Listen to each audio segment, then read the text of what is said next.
Wait, is it? No.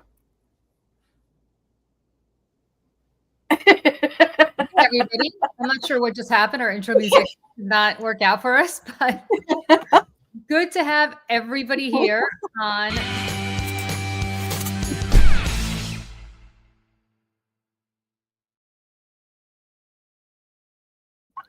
I don't even know what just happened. Our intro music. All of a sudden, I hit the live button and then I went and I was like, oh no, and then it started the thing. So, anyways, guys, thanks for joining us. It could have been worse. We could have been tubing. I was about to pull a tubing, but thank God the music. I know. I was going to, and then I didn't. I know. I was gonna pull a tubing, and then I decided. You never know. You never know when to tubing, when not to tubing. You know.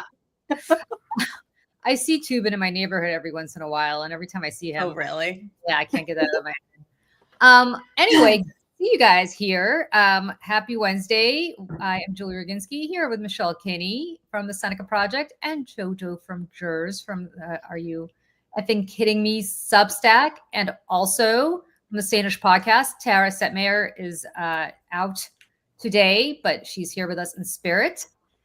And you guys, before we get to everything else we want to talk about, can we just talk about big balls? Oh, big balls! God. Oh, poor big ball. Big balls. Balls were not so big. He got tubed in his own way. He got hit in the balls apparently by a bunch of teenagers. Listen, couldn't happen to a nicer kid.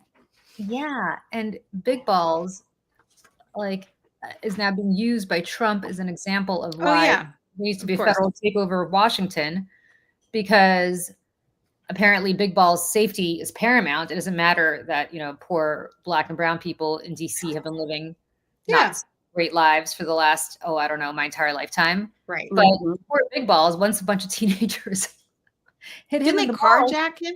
Yeah. Big balls got jacked. I mean, it's like the jokes write themselves. Not that we're condoning violence. No, not that we're condoning violence against big balls or anybody else. But you know what, though? Like maybe, I don't normally believe in these other worldly things, but maybe karma is real. I don't know. Like, here's somebody who has very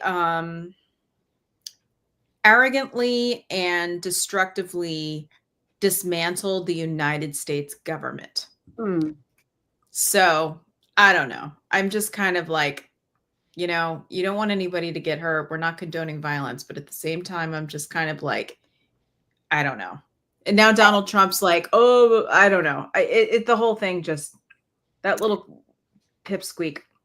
And I just want to dispel with these rumors, these bullshit, like mythology, that these cities are not safe. They say the same thing about New York, and that is, you both live there. You know that's not true. And like DC, I brought my kids to DC, I forget when, over my birthday in June.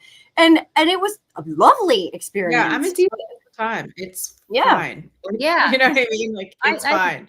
I lived in DC, and DC is fine. It's like any other city. You know where to walk, you know where to not walk. And it's fine. I mean, it's fine. And the part that, all joking aside, that offends me about this whole situation, in addition to the fact that some kid named Big Balls is actually destroying our government, is that he didn't care about all the people he harmed. No, that's like there is blood on his hands. I mean, there are people who are dying. Yeah, let's talk USAID for starters, and the tens of thousands of people who are now dead around the world because of that little asshole. And Gaza, that he is doing nothing about, but talking about how we're going to deliver food very strongly, and the billionaire boner bill that is about to strip tens of millions of people off of their health care and millions of kids off of their nutrition assistance. Like, this is the thing. And the part that really pisses me off too is that they will parade one story about violence out there as the be all and end all, particularly as it happens to be an immigrant, which is statistically lower likelihood than an American citizen, male, by the way. But they don't care about school shootings, so much so that they've shuttered the Office of Gun Violence Prevention. They took down the wall at I forget where it was. What's the word I'm looking for? The ATF, the wall for the victims of school shootings, and yet this douchebag. Oh, sorry, Julie's dad. I don't want harm to fall on anyone, but we're taking this one story and making it the foundation of an argument for safety. I mean, come on, stop. Yeah. Do you guys know that Big Ball's grandfather was executed as a KGB spy? Yep. Yeah. I know. Wow. Apparently, he's a double agent, and somehow Big Ball's family, including his mother, was allowed to move here and live here, which always was very curious to me because that's really not how it works. Do you think Big Balls is an unfortunate translation? Do you think there's some Russian word name and they're like, oh, that's Big Balls in English? It was really Big Boris, but they decided to make it Big Balls. No, oh my God. Yeah, I don't know what's going on with Big Balls. All I know is that, we wish thoughts and prayers for Big Balls, I guess. I'm going to give Big Balls everything these people always give to victims of shootings and everything else. Thoughts and prayers. Right. Thoughts and prayers. Thoughts and prayers, Big Balls. Yeah, you guys, balls. Yeah, I hope his balls recover, and I hope that perhaps he realizes they're not as big as he thought. Otherwise, he wouldn't have gotten his ass handed to him by a bunch of teenagers. Wow. I mean, there's a taint joke I'm not making, but go ahead. I'm sorry. You can go ahead and make it. It's okay. Just to say taint no thing. What a chicken wing. I will stop now because that was really bad. And I feel free to roll all day long. I'm so sorry. Continue. I'm sorry. Just ignore me for a moment. I love you, Joe. So, I love how Joe's getting the giggles, Joe. Yeah. A minute. I don't know why. I'm like, I mean, it's ludicrous that we're talking about a guy who named himself Big Balls. Truly. It's just, and he did big harm. So yeah. No, I mean, no. Yeah. Jacqueline, the last time I said was in DC with my kids. Everything. Yeah. We walked from old Ebbett's Grill. Mm-hmm. We walked from there to our hotel, which was not close, and it was fine, totally fine. Yeah. Sorry, guys. Yeah. BJG. I'm here all week. Try the veal. Make sure you tip your server. Yeah. By the way, just as a complete non sequitur, although it kind of does. Have you guys seen all these reports about Vegas? About how Vegas is dead? How Vegas is what? Wait, I didn't hear you. Las Vegas is completely dead. Like these. Yes. Yep. And it has been. That aren't paying taxes on their tips for the moment aren't getting tips. Mm-hmm. Yes. Of course, they still continue to pay taxes in their tips because that was all bullshit too. Yeah, that's insane. It was never real. And like, I can't. As someone, I worked in the service industry for years, and I'm just like it's only on, what was it? Like only on not cash tips or cash tips. It's not even like a thing. It's not affecting anything, and it's short-lived anyways. So I'm just kind of that expires in like 2 years or something. Right. Yeah. It's a write-off on your taxes, assuming you make enough money to actually do your taxes in a way that an accountant does them, where you get write-offs. Mm-hmm. Assuming that you actually report your tips, which, let's be honest, nobody does. Nobody. I mean, and that's why people. I mean, as a server now. Right. I mean, first of all, bartenders make a little bit more, but servers make, at least when I did, it was way less than minimum wage because it's legal to do that. So I think I was like $3.50 or $4 an hour or something like that is what you made as a server. Bartenders. It was $2.13. That's what we got paid, $2.13 an hour. Yep. Yeah. And so that's why, you had to factor in, okay, hopefully on average I make 20% on all of my sales. But, if somebody gives me a cash tip, then that's great. But if not, then the credit card, they tax on the credit card tips. And then that comes out of your check that you get. So sometimes I would get a check for like zero because, or negative something. And it would like, carry on to the next week. I mean, it's just, anyways. Yeah. And it's not just Vegas, you guys. I haven't looked at the stats recently, but in the spring, Orlando has had a massive drop. I believe it. Totally believe it. Foreign tourists are not coming here anymore. They don't want to go to Disney. They don't want to go to SeaWorld. They don't want to go to any of these places. And the reason for that, no surprise, is because why the hell would you want to come here and get potentially arrested? Yeah, and detained. Definitely. Like, the world. Like, why would you come to Disney here when you could go to, I don't know, Paris Disney, or you could go to a bunch of other, you don't need to come here. Is there still a Disney in Tokyo? I would go there. Probably really nice. I don't know. But I mean, like, so you've had Florida tourism precipitously drop off, like precipitously. So it's not just Vegas. Well, I can tell you this too. And, you know, you guys both know, and maybe if you're watching, if you've watched the show for a while, I grew up in the Elise Stefanik's congressional district, which is a huge, huge district. And it's unique in the fact that it's so much of the Canadian border, New York Canadian border, and it has a military base, and there's a lot of agriculture, and there's a lot of tourism because of, you know, the St. Lawrence River and everything else. I saw this morning, Canadian sales in the area are down 63%. Wow. 63. Let me see if I can. Here's the thing. I saw 63 on the news last night. It says spending down 60 as an average. Wow. I mean, in an area that is already terribly underserved, that is incredibly reliant on tourism from Canada, on Lake Ontario and St. Lawrence River areas. Again, this is the area that Tom Homan is from. He has a house here. He grew up here. This is the place where he had ICE rip away a family of immigrants from their home and detain them. They were only released because his community, you know, went up to bat for them. It was 3 children and their mother. This is an area that this is Casual Observer, Watertown. Yeah, in that area, yes. But you know, the entire area in general, like, relies on this money. Not only just the small businesses, but in tax money too. I mean, it's just, I don't know how the alarm bells aren't going off for literally everyone. And this area, of course, you know, votes very Republican. Here's the kicker, though. No worries, because we're making that money back in tariffs. You know, the tariffs that we don't pay, the tariffs, the billions of dollars in tariffs that some magical fairy is paying. So not only are they losing that money because we're not getting this tourism, and it's killing these industries and these small mom and pop places on the, you know, on the border, etc. But they're paying more for their goods and services and groceries on top of that, because of the tariffs that Trump is touting as a win. This is where I just want to bang my head against the wall. This tariff gaslighting is insane. And wait until the World Cup comes to the United States. Yes. Here.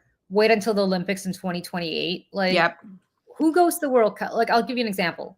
My dad and my son went to some I don't even know what it was, but some sort of soccer game that was basically, I think it was like the Team World Cup, where all the different teams were playing against each other, rather than countries, and that took place last month at I think it was at the Meadowlands, and it was mostly people from South America, Central America, Europe. Those are the people from the quote unquote shithole countries that Donald Trump is rounding up and just stopping. I mean, why, if you are Brazilian or Argentinian, I mean, these are all big soccer places. It's a world sport. Yeah. Right. Why would you come here? I would actually tell you not to come here. Like, wait 4 years to go to the World Cup somewhere else. You don't need to come here. No. And you're risking like a tremendous amount to come here. And why? Yeah. For what? For what? You could safely just watch it on your TV, honestly, or in your favorite bar or something. You know, it's not going to run there anyway. It's going to be a total. So why bother? I mean, it's going to be a complete shit show. And I just don't understand what they're thinking when they're inviting the world here, the World Cup next year, and again the Olympics in 3 years from now. Yeah, absolutely. That stuff bothers me so much, by the way, that like that the world is looking at us for during these moments, and it's him at the helm. It does feel very reminiscent of a certain other fella whose speeches Donald Trump might have kept in a book by his bedside. You know what I mean? It's like the world is looking at us, and we have Donald Trump at the helm. It's just, it bothers me a lot. Like, it bothers me a lot. I love soccer. My dad got a full ride to college. Yeah, on a soccer scholarship to Fairleigh Dickinson as a Lebanese immigrant who came here. That's amazing. Yeah, full ride. I have a sentimental place in my heart for soccer, and like that. That Trump is tainting any of this. When he showed up at that tournament, Julie, and he got booed. Melania showed up too. It's just he puts a funk on things, on everything that it bothers me as a sentimentalist that I am. It bothers me a lot. I'm sure that other people feel that way. I mean, it's like, oh, absolutely. Well, it's my sister-in-law similarly got a full ride to play soccer at Tulane. Oh, wow. Yeah, and for that she got a great education and then went on to law school and became a United States Marine JAG for 20 years and served her country. So, and my husband also played competitively as a young person. So like soccer is always on in our house. Premier League on every single weekend. My husband gets up at like 6, 7 o'clock in the morning, and again, like that's the United States. Who's just funny enough, my husband is calling me right now. No, please stop calling. Please stop calling. Well, my husband just had. I wonder if that's. I just saw that too. My husband had to get an emergency root canal this morning, so he was just calling me. I apologize. Yeah, no bueno. Yeah, so it is the world sport, and in the United States, it's we're still catching up here, but I think that hopefully having the World Cup here, it would have been this wonderful scenario where bring the sport to more people, but unfortunately, I don't think it's going to be all fun and games. And to your point, yes, I did see about that. I was trying to wait for there is no good moment to break in with that news, unfortunately. Yeah, let me just say this. It's in Hinesville, I think Hinesville, Georgia, at Fort Stewart. There's an active shooter. The schools are on lockdown, and apparently he's still at large. So if you are anywhere in the area, please take shelter if you're listening to us. And unfortunately, this is something that we go through in this country on a daily basis. Yeah. So please take care if you're anywhere in the area, and we will keep an eye on this, and we'll continue to break in throughout the show as we get more information. Yep. So back to what we were discussing before, is that we live in a very precarious time, I think, in this country. And as much as we dwell on all the big things happening, it's the little things that I think are really chipping away things that we've all taken for granted. Like, we are a country that hosts the Olympic Games and welcome the world to come here, as we have repeatedly throughout our lifetime. As the excitement that I remember when we got the World Cup here in the New York, New Jersey metropolitan area, so excited to welcome the world here to the crossroads of the world, to New York, and also really where it's going to be played, which is going to be New Jersey. Yeah. The big dirty secret, if people don't realize this, is that the New York Giants and the New York Jets play in New Jersey, blah, blah, blah. The only real football team that New York has is Buffalo. The rest that is true. Listen, and listen. Yeah. So there ain't nothing like Buffalo Bills fans. Let me tell you that.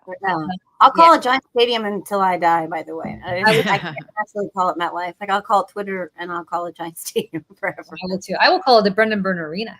Oh God! Oh man, that's a deep pull. Yeah, is there. It's still there. It's kind of crazy. It's like a ghost town, but that's where the Devils played. I think the Nets played there when they were in New Jersey. But it's still there. The building's still there, and it's like a ghost town. That's how I feel about the Carrier Dome. If anybody is a Syracuse fan here, they like redid the Carrier Dome, which the Carrier Dome. It's now called like the JMA something or other. I was like, I will never call it that. Never, ever, ever, ever. It is the Carrier Dome until the day I die. So, but anyway, the point is, I remember being so excited when the World Cup is coming here, and to show the world what we all know who live in this area, which is that this is the greatest place in the world. Yep. But it's not anymore. And that's the part that I think is devastating to me. I ride the New York City subways. I know you do, Michelle, all the time. And it used to be that it was very sad. These mothers with babies strapped to their back selling fruit. And they were people who came here. They're undocumented immigrants. and they were trying to get by. They were trying to earn a living. And the way they did that was effectively to sell fruit, where the subway cars or sell candy bars. And it was devastating. And I always would give them cash because it's just heartbreaking. Yeah. But I often wonder what happened to all of them. And because there are not as many anymore. If you go to the Times Square subway, and you know, you don't know who's going to get pulled over. If you are a tourist here who happens to have the wrong skin tone, visiting the city for the World Cup, especially after ICE just got this huge injection of money to stop people at whim. And they said they're going to go into blue cities. And if Zohran Mamdani becomes mayor, which it looks like he probably will, Trump will make New York City the example place. And so, Julie, I'm sorry. I don't mean to. I've gotten several comments saying that my picture's out of focus. I think it's my connection. So if I pop out, I'll be right back. So keep going. Sounds good. You're a little bit more in focus now, just so you know, than you were before. So that's really all I have to say. We can move on from that discussion, other than it's devastating. I think for those of us who love this country, and to see how fast in the first 6 months, 7 months of the year, since January 20th, it's gotten completely destroyed. I mean, you had the president of the United States yesterday saying that he's going to make an exception potentially for agricultural workers. Yeah. Because they, being the Latinos, don't get bad backs from picking crops, because if they do, they'll die. But the inner city people, which translation Black people, they're not cut out for this kind of work. So there's so much to unpack here, one of which is Black people are not cut out for agriculture work. Who the hell does he think built this country? I mean, well, the house he lives in, by the way. Exactly. The house he lives in, you know, slave. What does he think slaves did all day long? I mean, that statement was like literally a 9-layer dip of almost all of his awfulness on display, save sexism, which I don't think he had a chance to insert some sexism, which inspired me to say that he's so nuts that we often forget how stupid he is. And he's so stupid that we often forget how incompetent he is. And he's so incompetent, we often forget how evil he is. And it's just like this never ending, and how racist and bigoted and just utterly batshit crazy this person is. But he is at the core of all of it. He is hateful. He is willfully ignorant, and he is hateful. And and that's why, in many cases, that's why the base will never leave him, right? That's why that we've seen polling now that even if something was revealed that conclusively said that, he was involved with child sex trafficking with Jeffrey Epstein, that the hardcore base would stay. It would be, they would be okay and move on.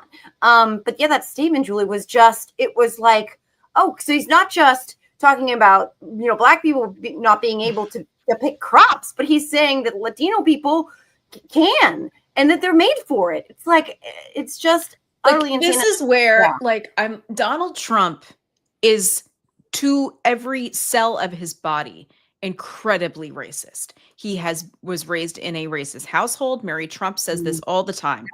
Mary Trump, God bless, we love her. She's on our Seneca Project advisory board. We talk to her. She gives us lots of, insight into this as well. That the N-word was used all the time in that household.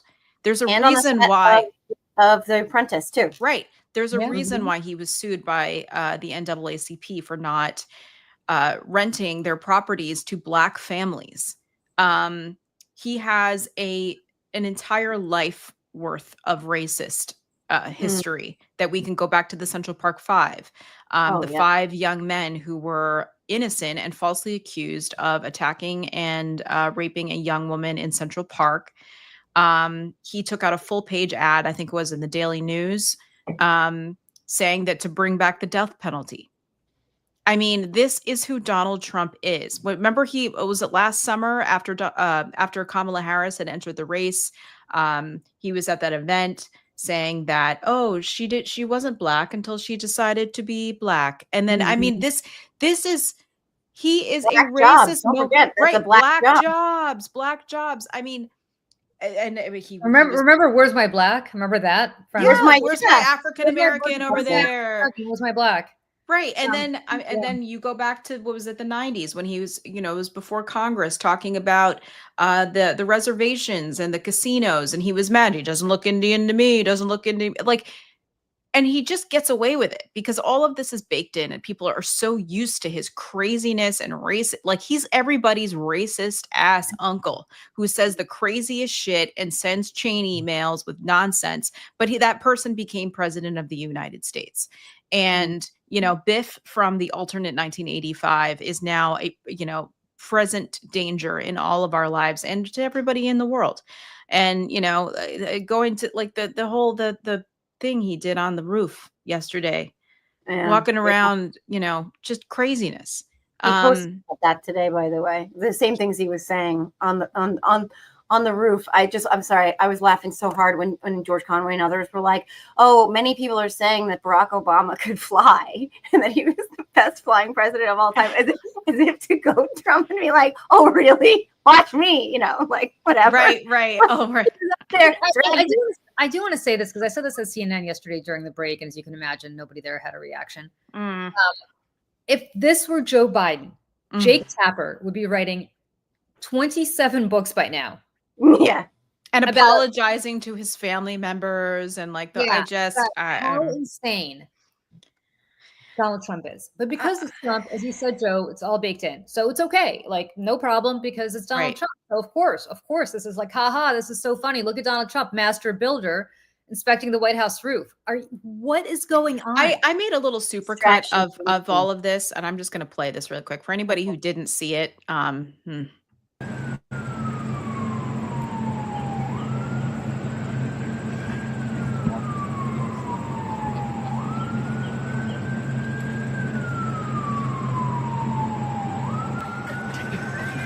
Mr. President, what are you doing up there?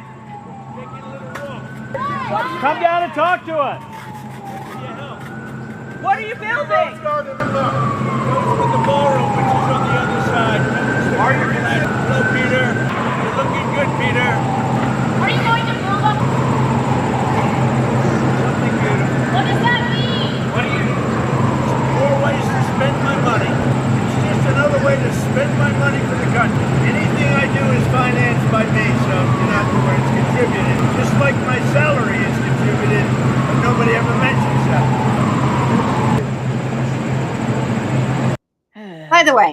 By the way, I mean, setting aside that he's fucking insane and we can go into the salary bullshit all day long, because his little like self-promotion trip to Scotland just cost us what his salary would be many tens of times over. He's on really funny. Where he's standing, and you know where it did. I know Dinner on the Roof is very funny, but you know where he's standing. He's standing by the press briefing room. He's standing where the press was already gathered for a gaggle, and he's doing that not because he wants to talk about the ballroom, which is on the east wing side, on the other side of the White House. He's standing there for this very reason, walking there to inspect the roof for the ballroom that's on the other side of the White House. Bullshit. He's standing there because Peter Alexander and the rest of the press is like, what's he doing on the roof? Why is he dragging his leg up there? What are you doing? Bullshit. Spectacle, sideshow, look over here. I don't want to talk about Epstein. I'm on the roof to talk about the bullshit of my donated salary and the ballroom that none of us wanted that's going to cost us. No. He is not financing or contributing it. It's going to come out of our pockets. It's going to cost $200 million, and it's going to eclipse the White House by many tens of thousands of feet, so that this guy who's supposed to be leaving in 3 years can add his legacy. Sure. In addition to paving over Jackie's rose garden, he can piss all over the White House and put up this massive erection that he's not capable of organically. But that whole thing was just clickbait, bullshit, sideshow, spectacle, and they all took the bait. Everybody in that gaggle took the bait. Mm-hmm. All of them. Did you ever watch a cartoon? Did your kids ever watch a cartoon called Phineas and Ferb, Joe? Oh, yeah. Oh, my God, it's a great show. Remember the girl in Phineas and Ferb? It's like, what you doing? That's basically Mr. President, what you doing? People were trolling them, like the Office comparison, too. Yeah. It's like, what you doing? What? He's nuts. Right. The only question is, Mr. President, what kind of deal did you give Ghislaine Maxwell? Yeah. In exchange for her now saying today, apparently, that he had nothing to do. Of course, she had no record. Oh, I'm shocked. I'm shocked. Yeah. Ghislaine Maxwell, who just got transferred to Club Fed. Little Miss Perjury, right? Yeah, I'm sure they're going to trust her now. They're going to trust her.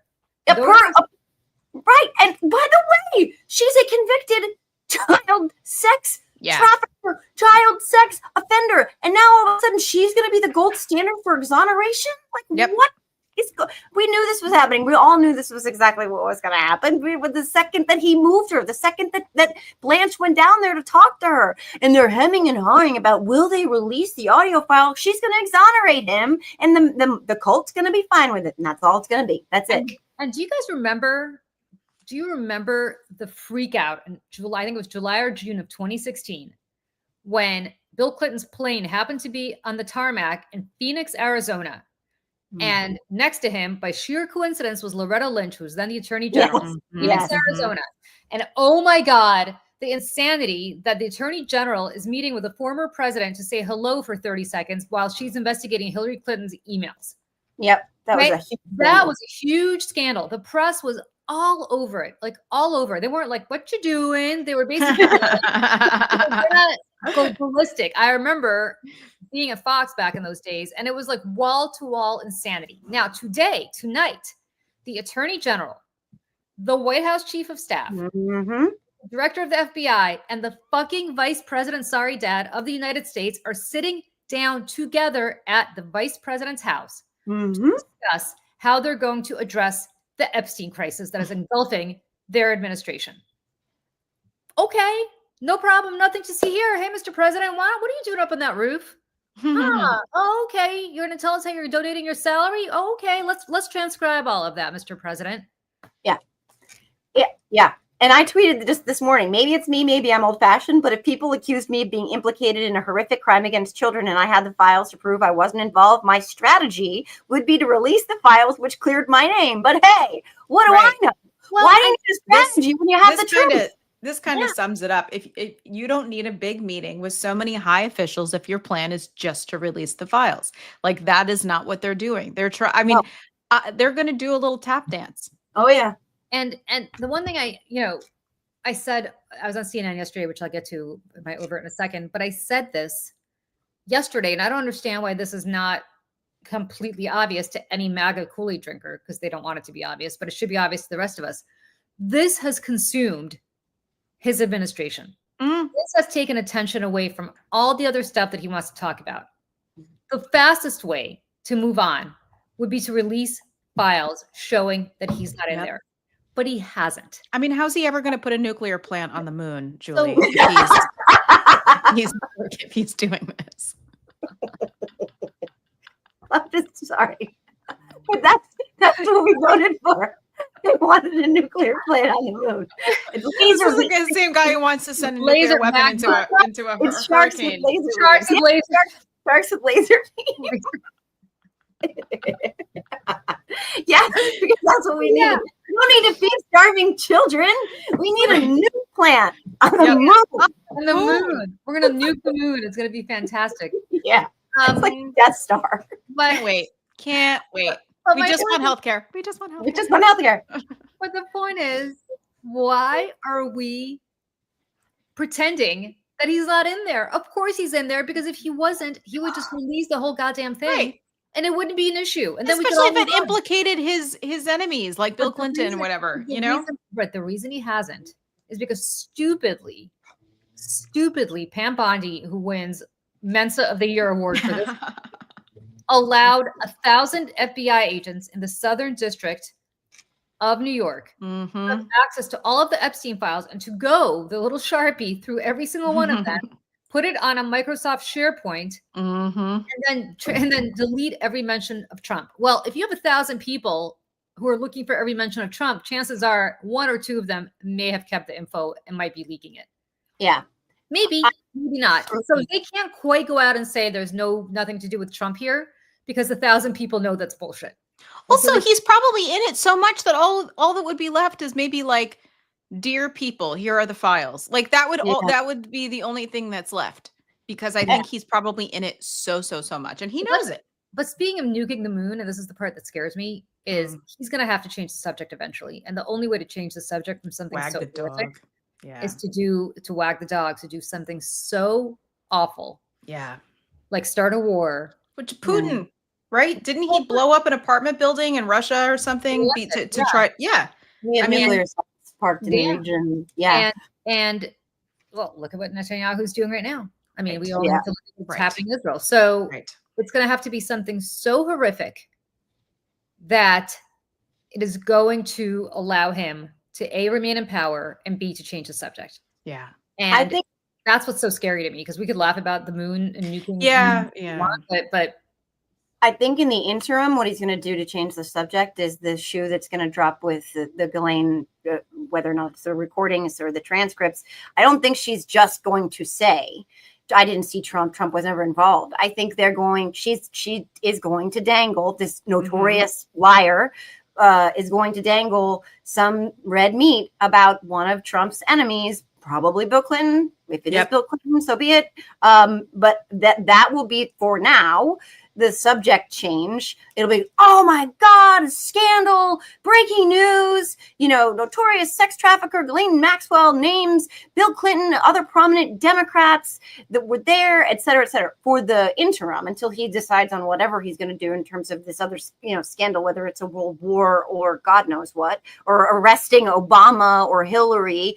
This is going to be, I think what they're strategizing about is how to unveil some of her more salacious lies in exchange for goat or whatever. Well, and she's such a desperate person. I mean, we already know this about her. That's how she got in with him in the first place. Right. She came from an incredibly wealthy family in England whose father was doing all kinds of stuff with governments and doing, I mean, who knows? But when he died suddenly, and jury's out on how that all happened, officially or unofficially, we find out that he was stealing the pension funds from his employees. So she and her family were left with nothing.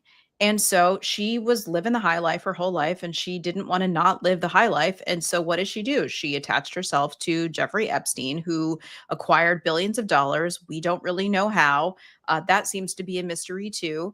And in exchange, she went out into the world and hunted down little girls, children, hunted them down and brought 2 to 3 little girls to him every single day so that he could sexually assault and rape them with her help. That is, at the end of the day, the truth here. And let's just give an example of what she did. There's a testimony in her trial. I actually read through some of this testimony, and that's the thing that actually pisses me off about this whole situation, is that nobody's really talking about the survivors here. Yeah. Both sides. They're not taking a seat at that table tonight at that meeting either. Yep, exactly right. But here's what one of these survivors said. She was a little girl at a performing arts camp called Interlaken in Michigan, which Michelle, you probably know. It's a very well-known camp for performing arts kids. And one day, Ghislaine Maxwell showed up with Jeffrey Epstein, and she had a little Yorkie in tow. And of course, the little kids all saw the Yorkie and were like, especially the little girls were like, oh my God, oh, how cute. It's a great conversation opener, right? That's why every single guy I know always gets a dog, because they know it's kind of a conversation thing, right? So the girls all go up to the Yorkie. Oh, this is great. And they start talking to this girl, and she was a girl. I think she was 14 or 15 at the time, about how this girl wanted to be a model, or she wanted to be an actress. And they start dropping names of famous people they know, including Lex Wexner. Oh, and Jeffrey Epstein goes, oh, I'm friends with the head of Victoria's Secret. And of course, like, you're so pretty, you could probably walk in that fashion show. And of course, because Ghislaine Maxwell was there with her little sweet dog and her little posh British accent, she's if a random middle-aged man shows up in his own, girls are smart enough not to talk to him. It's the woman. It's the woman. It's the woman with the dog who's the protector. If she's protecting the dog and the sweet little cute dog, she's going to protect you. Nothing's going to happen to you the same way nothing's going to happen to this dog, right? Whenever we have kids, we tell our kids, if something happens to you, look for a woman, look for the mom, because she's going to be protected. Yes, always. look for the moms. They'll be the helpers. They'll be the helpers. And Mhm. they didn't know she wasn't a mom, but she was a mom to this little Yorkie, right? Yeah. This little Yorkie who, of course, oh, can I see your dog? Can I, of course, it's like the same thing. I have kids, and whenever I walk my dog on the street all the time, I have little kids coming up. Oh, can I pet your dog? Oh yeah. It's of course, it's what kids do. And so that's what's so awful about her is she knew it. She was the bait. She weaponized the trust. Drug dealer. She's the one. It's like going up to a little kid and saying, "Hey, do you want to try this candy?" Right. Want to get in the back of my van? Get in the back of my van to try this candy. That's what she was doing because they trusted her. Because these girls were not stupid. They would never have trusted some random middle-aged guy showing up at a camp. No. But they probably looked like they were parents visiting kids. Or, I mean, were they beneficiaries or anything like that? I mean, because that's the other part of this. I can't remember if I read this or if I'm just imagining this, but like, they love to give money to places and then, lean on the weight of that because, I went to a private school conservatory, right? And so if there was anybody whose name was on the door anywhere and they came to visit, like you were to be nice to them or like say hello to them and they were going to sit in on classes or rehearsals or anything like that. And, especially if you're a kid, I mean, that's. Well, where does Epstein's money come from? That's the thing. So we had Vicky Ward on our show, The Stakes, last week, and we talked about this because, there's nobody that's working in finance that is like making that kind of money where you're able to go from a 1-bedroom apartment on the Upper East Side to taking over the Iranian consulate as your home. Like seriously, I worked at a hedge fund for 2 years in between trying to figure out, my acting career and trying to figure out what I was going to do with my life. I went and worked at a hedge fund. I've lived many lives. And I think this was like a $12 billion AUM hedge fund. A lot of rich people worked here, right? Like very, very, very wealthy people who had big giant houses on the Hudson River. They weren't living like this. And so there is something else going on here. And whether he was funneling money for people, and also his name does not appear in the markets at all. So he trading nothing. Nothing. He was outsourcing all of it. He was a math teacher at Dalton. Right. Yeah. Let's be very clear. He's a math teacher at an elite private school. The headmaster of which was William Barr's father. Wild. A longtime headmaster of which, right? He was the headmaster of Dalton.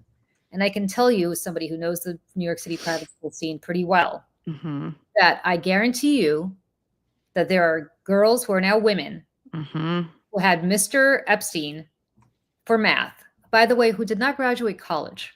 I will tell you right now, I don't understand how the school hired somebody who did not graduate college because take it from me, you need practically a PhD to teach high school at these schools. I interviewed for a nanny job with a wealthy family in New York City like years ago. They wanted to see my SAT scores and my college that's the point, transcripts. Right? You know what I mean? Like it's you have to be. And so there's nothing wrong with being a college dropout, but there is something very suspicious about being hired at an elite private school to teach when you don't have a college degree. You don't have a graduate degree, you probably can't teach. It's just not done. So I want to know why Bill Barr's father hired him. I want to know exactly how many NDAs were used at Dalton to settle whatever complaints there were from young girls about Mr. Epstein, the math teacher, because there were. And I guarantee you there were NDAs. And my friends who are in New York right now, if you still live here, that NDA does not cover you anymore. Just so you know. So feel free to talk. Give me a call. I'll walk you through it. I wonder what year was he there? It was in the 80s and I think 90s. 80s. It was in the 80s. I have a friend who was there in the 80s. I'm going to ask her. Who was there? I should ask him. But I mean, I don't know if they overlapped. But the point is, so much of this doesn't make sense. But who knows where it came from? The Internal Revenue Service. Yeah. Well, and potentially Congress, because I forget if it was Blumenthal, someone has asked for, there's thousands of wire transfers. Just for one of his bank accounts. Yeah. Like that adds up to $1 billion, over 4,000 transactions in and out. And there's probably thousands more in other bank accounts that they know of. And so from no one. Yeah. Like right? So but again, we're protecting billionaires. Yeah. And this is who Oversight is going to bring in. I don't know if you guys saw this. The following individuals to appear for depositions through issued subpoenas: Hillary Clinton, Bill Clinton, Merrick Garland, James Comey, Bill Barr, Alberto Gonzalez, Jeff Sessions, Robert Mueller, Loretta Lynch, and Eric Holder. And apparently this has to do with this, but it's like, I mean, the whole thing is a shit show. And the whole thing's a shit show. You know who's not there? No Acosta. Yeah. No Acosta, Alex Acosta, who gave him the and then suddenly became the Secretary of Labor for Donald Trump. Tara said Merkley. Thank you, Tara. Senator Merkley. Sorry. No. Merkley wasn't asking for the file for their transfers. Yeah, sorry. No Alan Dershowitz. Right. Right. Captain Underpants. I was going to say, who leaves his underwear on?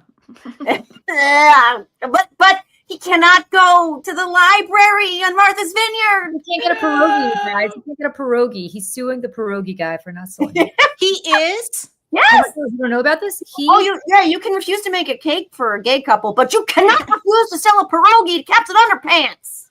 Oh, is on Martha's Vineyard? Yes. The farmer's market at Martha's Vineyard. Oh my God, these rich people. The pierogi guy says to him, I'm not going to sell, I know who you are. I'm not going to sell my pierogies to you. He goes ballistic. He pulls over some rent-a-cop. I take that back. I don't know if it was a rent-a-cop. I apologize to the fine men and women of the Martha's Vineyard Police Department or the Chilmark Police Department.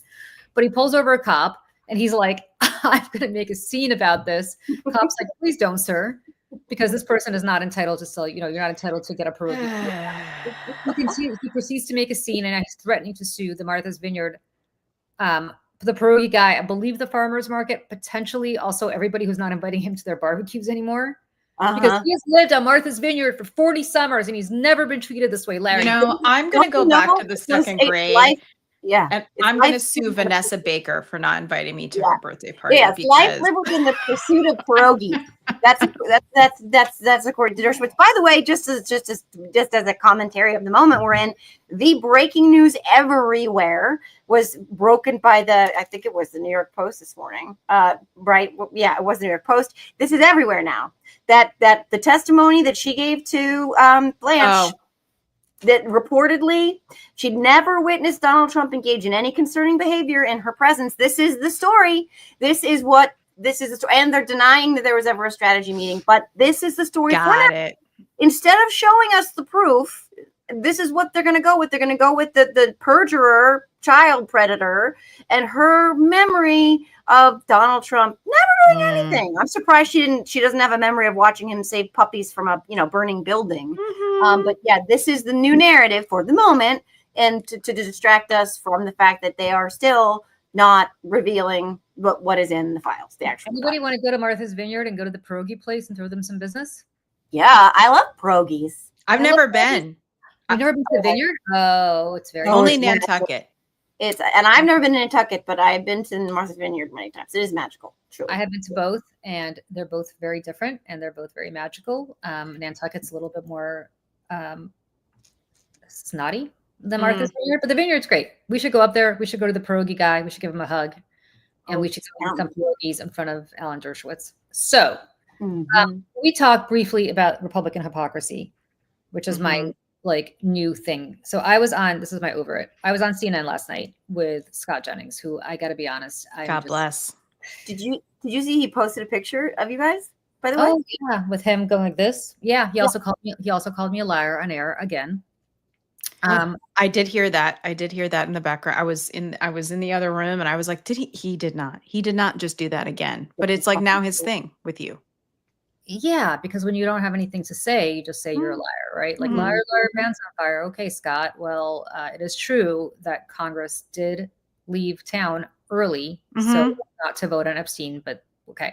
So what he was going off on is the fact that Democrats just get back to work in Texas and they're absconding, and the people of Texas have elected them to represent them. And why are they in Illinois and not voting on this bullshit map? Which, by the way, A for effort, Texan Democrats, but the reality is it's going to happen. So we should just understand that eventually these people will come back. Eventually there'll be a quorum, and eventually. Well, so I'm glad they're fighting, though. Me too. I'm glad. 100%. like the sidebar on that. But But so maybe you should play the clip, because when I heard that he was talking about people coming back to work and doing what they were elected to do, here's what I said. Anyone? Whoops. That's not it. That is not it, because I did not remove the last thing from the stage. Let me do this. Anyone? He's trying to out Paxton. Well, he's trying to out Paxton, right? They should go to work. Should they not? I mean, they got elected to represent people in Texas, not so people in Congress. Illinois. Why did they abandon the House to not vote on these Epstein files? It's the August recess. And if you're comparing these two, once again, you're showing just how dishonest you're willing to be. The reality is they got elected. They got elected to go to work in the Texas state. So it was not the August recess being fired. It was July 24th, which is decidedly not August.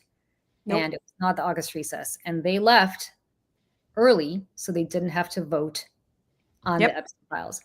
And the reason I bring this up is not so much to beat up on Scott Jennings, although I mean, as long as we're here, we might as well. When in Rome, Julie. Yeah, exactly.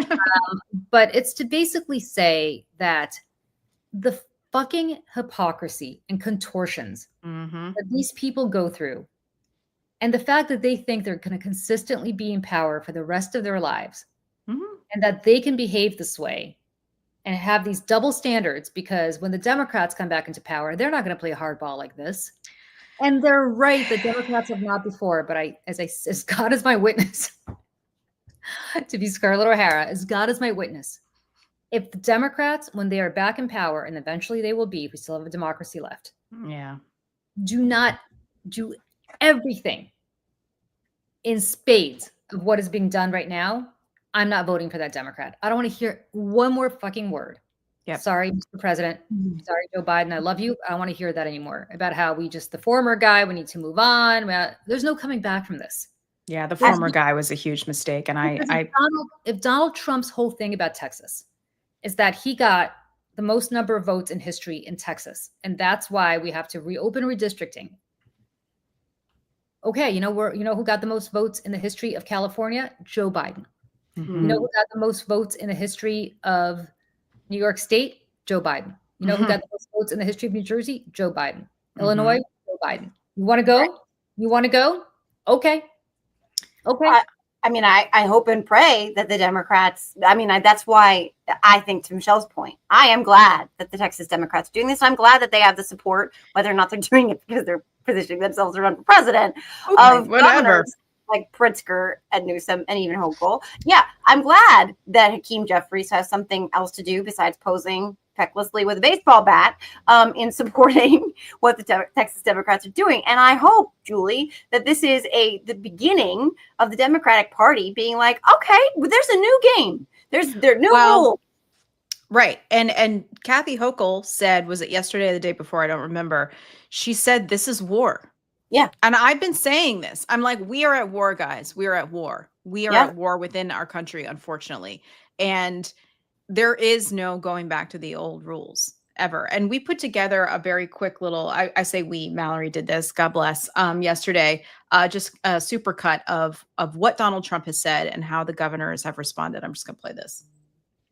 War. And I won Texas, and we are entitled to 5 more seats. These folks don't play by the rules. Trump has asked Texas Republicans to redraw the Texas maps to get him 5 more seats. He recognizes he's going to lose in the midterms. When you try to tear health care away from veterans and seniors and people with disabilities, and stop food assistance for the most vulnerable working families in America, and raise prices on everyday groceries, all to fund tax breaks for the wealthiest people in this country, then voters are likely going to throw your party out. If they can't win playing the game with the existing set of rules, they'll change the rules. They're doing it in the middle of the decade.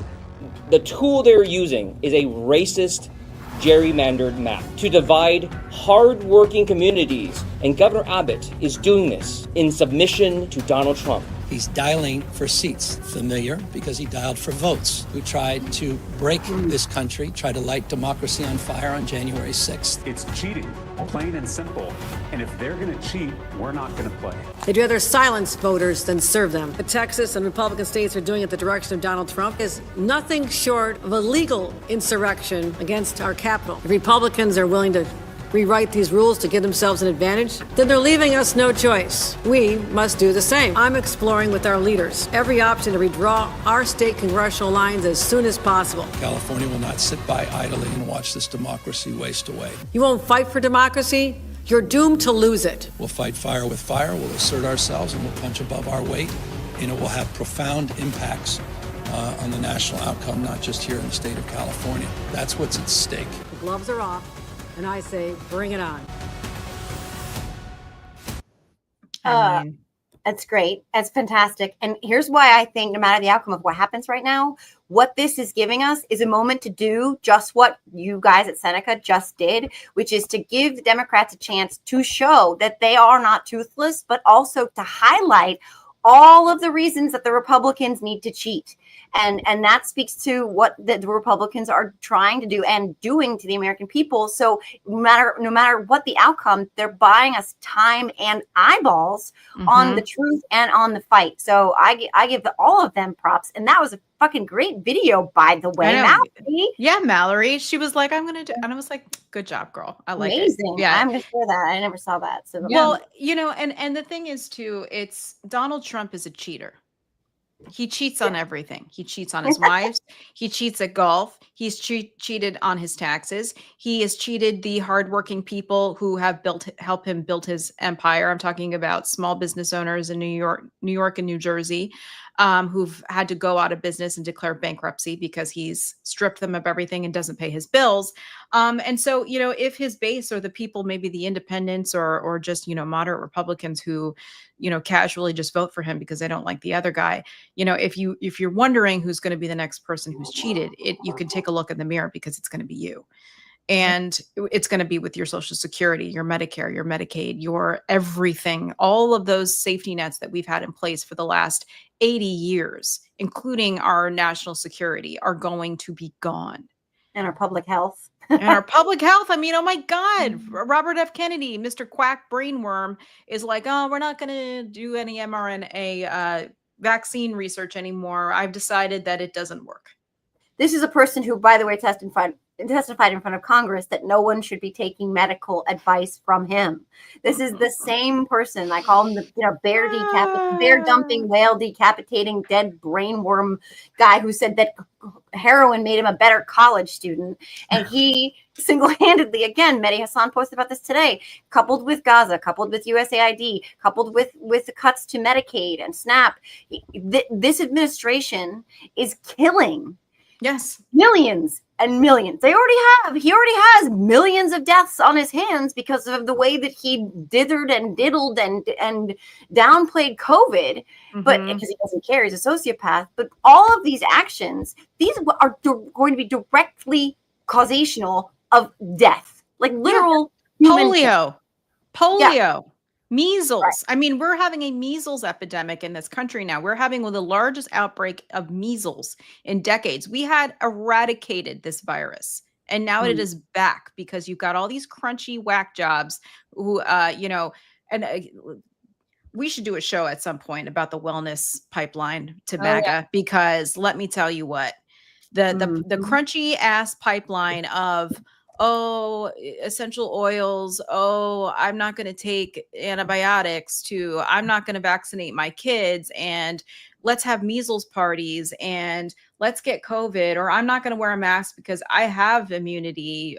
You know, what is wrong with people? You know why? Like, after a certain year, what was it, 1956 or whatever, when the polio vaccine came out, you walk around these cemeteries and you see a lot of little kids who died very, very young. And after a certain year, you don't see them anymore. Why? Because we had a polio vaccine that saved lives of children. And now we're going to go back to a time where this is going to start happening again. And this is where I'm like, Mitch McConnell had polio. He had polio.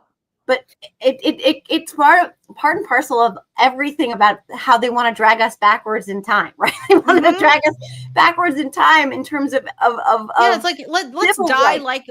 like penniless peasants, like civil rights, 1850. Yeah, civil rights, voting rights, women's rights, public health, etc. This whole trad wife thing, where they literally want us to be, barefoot and pregnant in the kitchen, drinking raw milk. Right. Well, raw milk. By the way, there was a sickness, I think, something that bacteria or whatever in maybe Florida. But this kind of feeds into my over it because there's also this pull backwards where they're gaslighting the public into thinking that the progressives and people on the left don't like sexy and or attractive and or blonde and or blue-eyed and or big boobied women by saying that we don't want any of the traditional aesthetics, blah, blah, blah, because of the Sydney Sweeney gaslight, right? And that they are the party. Passed down. Jeans are passed down.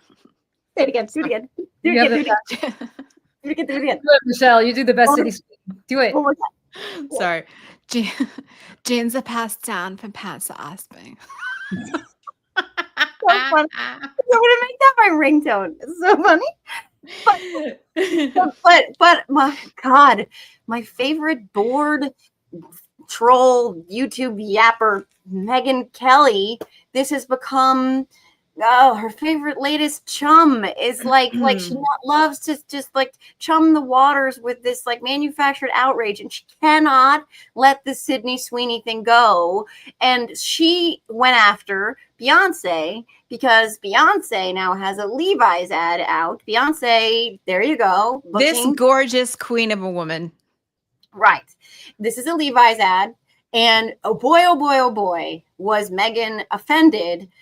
She was already offended, or at least she was pretending to be. Everything, well, mostly liberal things offend her, but mostly liberal things if they have to do with Black women or Black people or everything offends this biatch. Well, the original sin for why she got fired from her job, I believe it was at NBC, correct, was that she made the comments about blackface. So this is what she posted in response to that. This is the opposite of the Sydney Sweeney ad. Quite clearly, there is nothing natural about Beyonce. Everything from her image to her fame to her success to her look below is bought and paid for, screams artificial, fake enhanced, trying too hard. Hey, Megyn, where'd your nose come from, by the way? Well, just on the side.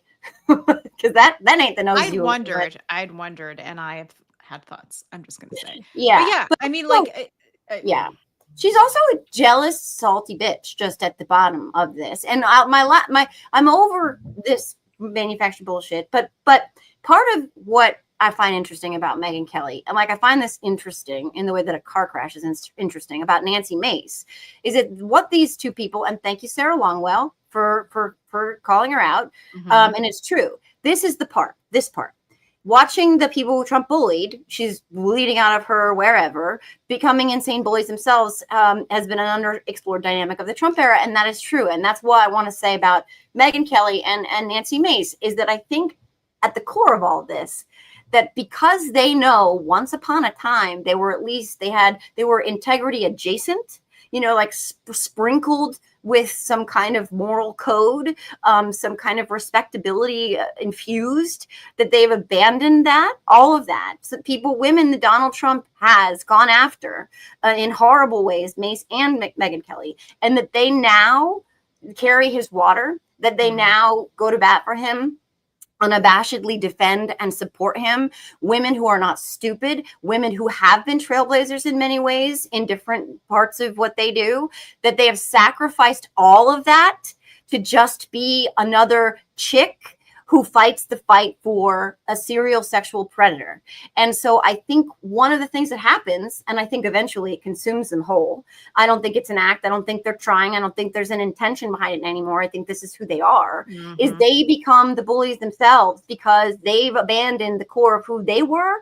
And to fill that void, they become this. And that is what Megyn Kelly has become. That is what Nancy Mace has become.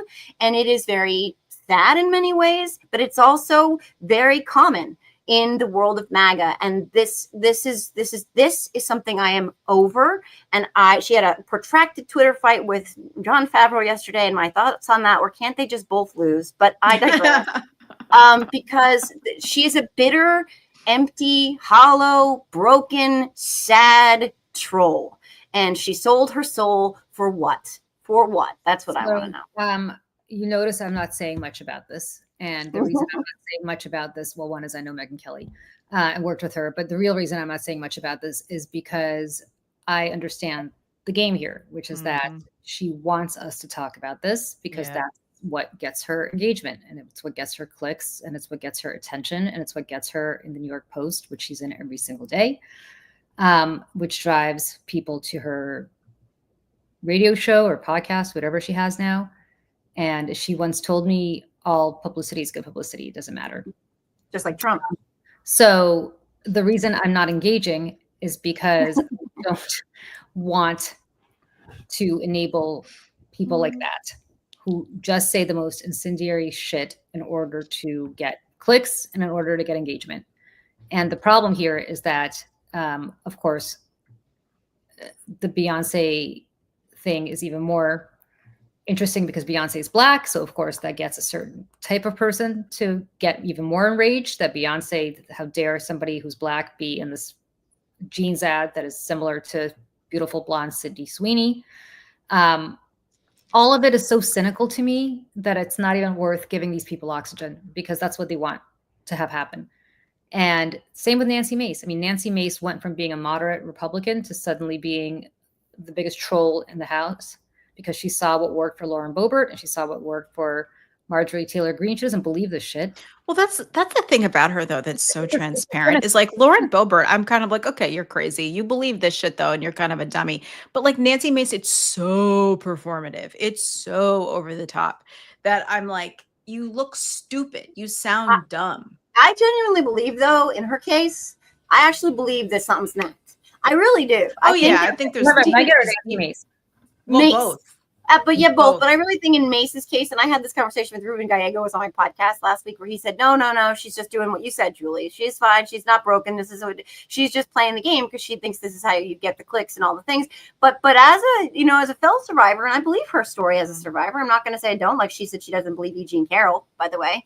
I think it's got to break your brain a little bit to endorse, support, and lobby for a sexual predator like Donald Trump. And I also think that, I don't know, some people are talking about some things maybe with Kevin McCarthy, and right around that time, she started wearing T-shirts with Scarlet A's on them.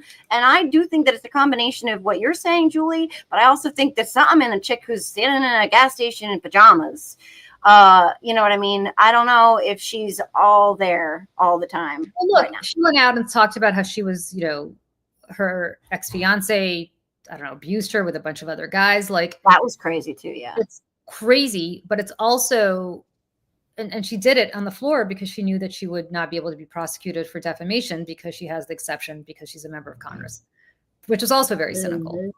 And to me, look, all of us who've been through something are carrying around a lot of anger, right? I wish you could be, excuse me, a good person and not have that little piece of anger. But, I think if you're a woman of a certain age, you're a little angry about shit, whatever it is.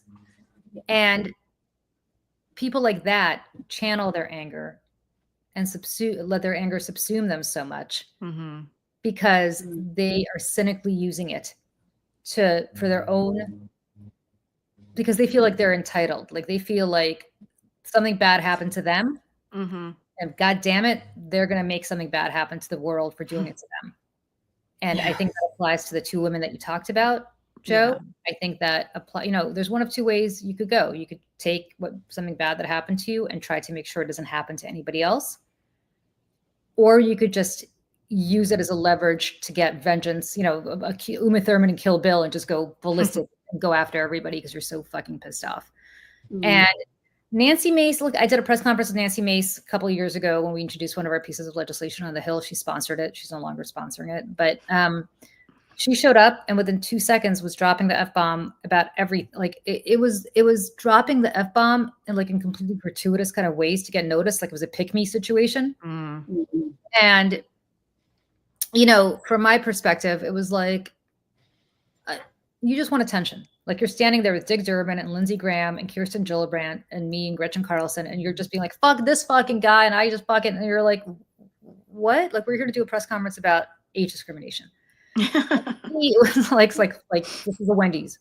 And everybody's looking at her. The Republicans too are looking at her like, yeah, you can't sit with us. Yeah. To me, it was so telling, because it was like, I'm going to show up late, but damn it, I'm going to have people pay attention to me. So I'm going to do what my 13-year-old does, which is I'm going to drop a couple of extra expletives there to make people be like, what is this about? Like, why is this chick talking this way? But I'll pay attention to her, right? Pulling the ponytail in the back of the classroom. That's all this is. And that's why, to me, like, the less oxygen you give them, God bless Sarah Longwell, I think she's fantastic. I wouldn't have even retweeted that. I would have let it go, because that's what they want. They want you to use them. Yeah, but the Longwells and the Favreaus, we all know that the commodity, the currency out there right now is attention, eyeballs, right? Like on social media. So they're all playing the same game. Oh, yeah. Yeah. The Favreau wanted it, Longwell wanted it. Oh, 100%. So, and they want, but I will say, while I agree 100% that like they want the attention and that's what the goal is. And sometimes you do have to deprive them of that oxygen, of that supply. So, you know what? Every now and then, though, I need to punch a bitch in the nose. I just do. I just need to pop a bitch in the nose. And my Substack this week is about that, about the Democrats popping people in the nose. Because when I was in 5th grade, I had to change schools. True story. Kyle, I know you're out there. Kyle, I got brand new soda pop sneakers. My mom took me. My mom got to see us once a month, and she took us shopping once a month. That was her parenting. And she bought me brand new white high top soda pop sneakers, and I wore them with a purple and black checkered dress that had a belt. And I was waiting to get on the bus, my first day in a new school, and Kyle, with his little checkered Vans, just smudged my sneakers with this big black smudge. And I looked at him and I said, don't do that. And I punched him in the nose in front of the principal. Mr. Jones, rest in peace, by the way. I just needed to pop him in the nose, and he needed to know that. You don't do that to my sneakers. But that's why I don't want violence. I'm not saying I want to, actually hurt Megyn Kelly and her modified nose. But I needed to pop her in a little bit, because it makes me feel better. So that's why I said that. Her modified nose. No, you know what's funny? I got a message. I don't know if you knows. The thing is, like, I never was like, oh, I love Megyn Kelly. Like, I just want to be very clear about that. But of all the people that was at Fox, and like most of the time I did not agree with her, but sometimes I did. And I was always kind of like, all right, this bitch got energy, like I respected the game back in the day when she was on Fox. But again, there's something that snapped in her. And I actually think she believes a lot of the shit that she says now. I remember she was on Twitter complaining about that toy store, Julie, that's on like 85th in Amsterdam, because they had a Ruth Bader Ginsburg book in the window or something. And I'm just like, girl, just like calm down, like take a pill. Like, it's fine. It's all going to be fine. And I just, I don't know if you guys know this too, because we share an alma mater, and very unfortunately, she went to Syracuse, and I got a lovely message from some random guy. I'm sorry, I don't remember your name, but on LinkedIn, and he was like, hey, I caught your show over at something. I love you guys. I just want to say thank you as a fellow Syracuse alum for being a cool person, because Megyn Kelly, is kind of ruined it for the rest of us. I was like, okay, there's a lot of people who went to our school, but I agree. She sucks. And it's very unfortunate that we share that. But yeah, and the thing is too, is like, I want to just compare that, and this brings me to my over it. Compare that the Sydney Sweeney thing with another thing that the MAGAs are now upset about. So the difference, yes, West Side Kids, Stephen in NYC, that is correct. That's the toy store. They have great game selection. 84th in Amsterdam. Right, just right across the street from Fred's, which we also love. So, the thing about the Sydney Sweeney ad is that there is a lot of coded dog whistling all up in that. Like, and I didn't know this, Julie, I think you pointed it out, that the guy, or maybe it was Tara, that the guy who owns American Eagle is like a super MAGA right-wing guy. Oh, I didn't know that, yeah, maybe it was Tara that said it to me. And, they've doubled down on it, that like, I don't think that any of this was an accident. And Sydney Sweeney is also a darling of the right-wing alt-right incel crowd. They love her. She comes from, by the way, a very religious family. She has not said anything about this. So I think that it was very deliberate in this culture, that this trad wifey, white, blonde, white is right kind of culture that they're trying to build in this country as they snatch brown people up off the street and put them in camps. So I say all that to say, there was a production of Jesus Christ Superstar this past week at the Hollywood Bowl. And Cynthia Erivo, if you don't know her, she is a unicorn of magnificent amazingness.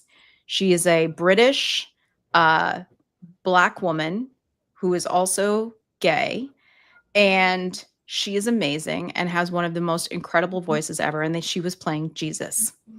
Adam Lambert, who's also a gay man and very eccentric and amazing, was playing Judas. Philippa Sue, who was the original cast of Hamilton, was playing Mary Magdalene. Now, these, I feel bad that I didn't even know that this was happening. George Hahn talked about this on his Instagram the other day. He's like, it's all over my feed. Like, I'm so behind. And I'm also behind because I didn't know that it was happening. And I've caught all the clips since. And let me tell you, MAGA is losing their mind that there is a black woman playing Jesus in a theatrical production of Jesus Christ Superstar. Again, it's an artistic choice. It's an incredible show. And I'm not even like a huge Andrew Lloyd Webber fan for all the reasons, because a lot of the shows are just not very good. But Jesus Christ Superstar is up there. I think it's a lot of fun. But they're all losing their minds. Like, this is blasphemy. How dare they? The liberals, Jesus wasn't black, which, well, you know what? I'm sorry. Unless you are a Middle Eastern Jew, I guess you can't be playing Jesus anywhere, including the guy who played Jesus Christ Superstar in the movie, who, as I recall, was he blonde? I think so. And kind of Aryan? They haven't been this upset since we had a black animated fish. I've been to the Galilee, my friends. Not blonde, Eastern European looking, Slavic looking, Germanic looking people. It's just like, again, like they find the one thing and they get very, very, very, very upset about it. And I find that the interpretations of these kinds of castings to be incredibly powerful, because when you hear the words that are written about this and the story, which, again, like the Bible, in my opinion, is like a book of fairy tales that have a lot of lessons, some good, some whatever, that if said, if the words are coming out of the mouth of someone that you would not expect them to, maybe you lean in a little bit more, you listen a little bit closer, maybe you take something else from it. And I just want to show a clip of Cynthia Erivo, someone took from the audience, of her singing this song towards the end of the show, that I just find incredibly powerful. And I just want everyone else to enjoy it as much as I did, because I think I've watched this 52 times in the last day.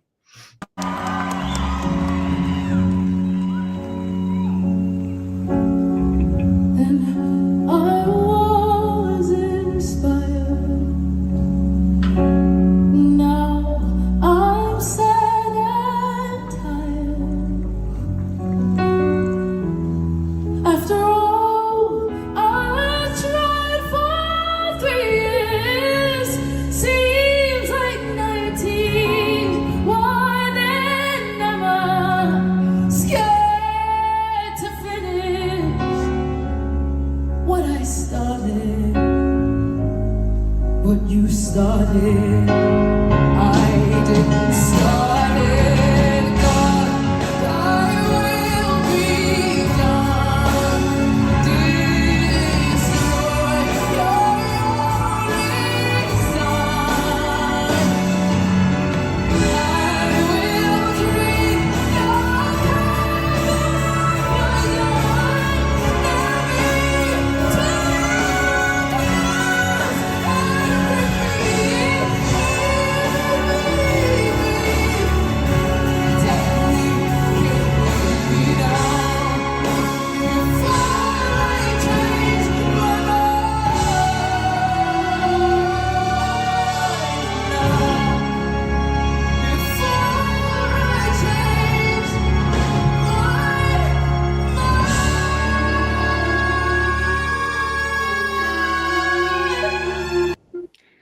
Imagine being mad about that. Like, I'm just like, I mean, that was incredible and absolutely just like defies like even logic. But the thing that kept coming to my mind was they're so upset about what talented, amazing artist plays Jesus while abandoning the teachings of Jesus at the same time. There you go. Very good. Exactly right. I mean, you only need to listen to the Sermon on the Mount. And I say this as somebody who's not Christian, but certainly has read the New Testament many times. Listen to the Sermon on the Mount and then tell me what MAGA does to uphold those teachings. That's all. I mean, that's really, if you think about what it comes down to, it comes down specifically which part of his teachings that particular sermon, I think, is probably considered to be the most powerful. And nothing about the least among, I mean, nothing, everything they're doing, the deportations, this child separations, the complete and utter, not just not welcoming the stranger, but kicking the stranger to the curb,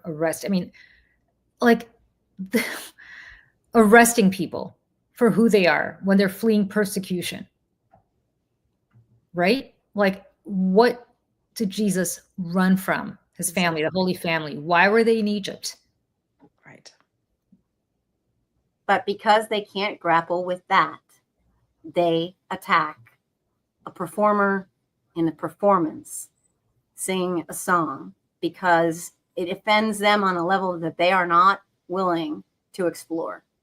And really, really sad. But yet it's okay for Andy Gibb, an Australian, to play Joseph and Joseph in the Amazing Technicolor Dreamcoat, or Donny Osmond, a Mormon. Donny Osmond. Oh my God. A Mormon from Utah, right? But I mean, think about that. It's okay for those white guys to play Joseph and, a Canaanite Jew. Right. That's okay. A Mormon. Canaanite Jew. I'm not, hey, somebody Jewish. I'm not saying it's cultural appropriation. God bless. Donny Osmond was great in that show. What in Joseph and the Amazing Technicolor Dreamcoat? Can we actually? I know we have to wrap. Can we close with a really strange story about Donny Osmond in that performance? Always. It's so okay. So, and this is complete. And it's not really non sequitur, but it's like at least ending on sort of a happy note, which is a crazy thing to say because we're talking about something. By the way, props to that performance. It's just absolutely incredible. And I thought amazing. Too just what? It's outrageous. The whole thing is outrageous.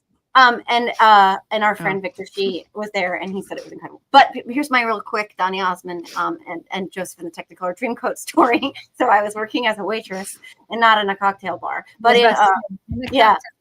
I was working as a waitress in a Bennigan's in Boston, and it was in the theater district, and right around the corner was where Donny Osmond was performing Joseph in the Technicolor Dreamcoat, and I was hungover as all hell. I mean, like we were out late, and I was on a double, and it was summer, and it had rained like all morning or all day, and with this they cut. In the restaurant business, you have a certain number of servers on, and then when it gets slow, you send a bunch home, and then if people are working doubles, you usually hold them over and they work into the early part of the dinner shift. So I'm hungover as hell. I'm barely getting through the day, and we're cut down to a skeleton crew, and it's dead. And all of a sudden it gets nice out. And then the hostess is like taking tables, and one after another. It's me and one other server in the entire restaurant. So I have the smoking section and the outside. And so in comes this, I don't even know, gang. There's like 13 of them or more people, and I'm like, oh my God, that's a lot of people. And then they're like, Donny Osmond is here. He wants to sit outside. He's with the cast of Joseph and Technicolor Dreamcoat. They want to sit outside. I'm like, outside. I'm not even set up outside. Meanwhile, we at the time, thanks to some crazy person in Texas, have something called time crunch lunch. Okay, if you remember Bennigan's, guys, Bennigan's free. Fun. What's that? When you're hungry for fun, of course, wasn't that? they put stopwatches on the tables, and they inform people that if they hit the stopwatch as soon as they ordered, that their food had to be on their table or their meal was free by the time the stop. I am not kidding. So try and imagine now me hungover, dying with a skeleton crew in the kitchen, no support staff. The manager, I don't even know, is probably banging on the hostess in the This office. is like the Waiting, the movie is so good. So the way that it worked, oh God, you would they would hit the thing, and then the kitchen would get the ticket, and there was this TV screen, and all the tables would show up on the screen in colors, and it was like green was like they had 15 minutes, and orange was they had like 10 minutes, and red is like get the food. Donny Osmond is one of my 400 tables, and he's 13 people outside, all of which are drinking iced tea refills. Thank you very much. No. And they hit the button. So now I'm like, and the screen is red. The cooks are walking off the line. They're like outside smoking cigarettes. My entire section is, where's our food? I'm like, oh my God, yeah. We had to buy Donny Osmond's entire 13 top lunch. And I was mortified. And I'm sorry, Jesus and your Technicolor dream coat, but I was not prepared for you that day. Did they at least leave you a tip? I think he left me a huge tip. Yeah, like he would. Yeah. I'm having Bennigan's pick up his lunch because you didn't get it in time. Yeah. Wait, you buried the lead, which is that Donny Osmond did not whip out his credit card and say, "Never mind, I see you're working very hard, waitress Joe, and I will pay for this meal." I almost thought you were going to be like, and then he came back and helped me, but he didn't. And he came in the dream coat. No. I bought my this is not how this is not a happy story. This is a I bought my entire section lunch that day. My entire section. Yeah. Mm-hmm. Yeah. Tom, the manager, was not happy, but he was also too busy. But he was very nice. They all wanted iced tea. Who does that? Joseph, that's another Andrew Lloyd Webber musical, and like not a. Oh, you do? I love it. You know, I actually was in a production of that many years ago, and it's. I love it. I secretly listen to Jacob and Sons. I listen to that. I can't. I get post-traumatic stress from anything related to it, and I just can't. You know, speaking of musicals about, I know we got to wrap up. Speaking of musicals about God and Jesus and stuff, I actually saw. Speaking of '80s stars, I saw a production of Godspell in Myrtle Beach, starring Rex Smith. Wow, remember Rex Smith? That's Mad Libs. You just did Mad Libs. You guys, I have to run. I'm so late to a call. I gotta go. Okay, we got Donny Osmond, you suck. Joe, he was very nice. He was very nice. Other than that, he was very nice. He still ripped you and your manager off. I'm sure that came out of your tips. Come on, Donny Osmond. You're Donny Osmond. No. Osmond money there. Oh God, if he's listening, I'll be mortified. I don't know. I got to tell you, that's not how I thought this was going to end. All right, bye everybody. Bye everyone. Have a great. We'll see you Saturday at 10 a.m. Eastern. Same place. See you later.